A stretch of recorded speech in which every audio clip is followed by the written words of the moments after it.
मेरा नाम है डॉक्टर हनान और मैं ऑर्थोपेडिक फिजियोथेरेपिस्ट हूँ और साथ में कायरोप्रैक्टिक टेक्निक सप्लाई करता हूँ क्लिनिक पर। तो मैं अपने जो क्लिनिक पर ट्रेनिंग करने हैं उनको डेमोस्ट्रेट करूँगा हम लंबर की मैनिपुलेशन कैसे करते हैं, जो हम HVLA कहते हैं, ठीक है।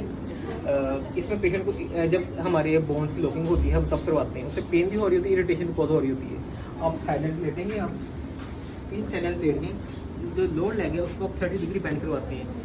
अपर लेग को आप जो है इसको फ्री फॉल करवाते हैं, या कोई शोल्डर लॉक है इसको शोल्डर को फ्री करवाते हैं, शोल्डर फ्री हो गया, एल्बो टू एल्बो प्लेसमेंट करते हैं आप। अब आप आगे इधर इस साइड पे हैं दिखाएं।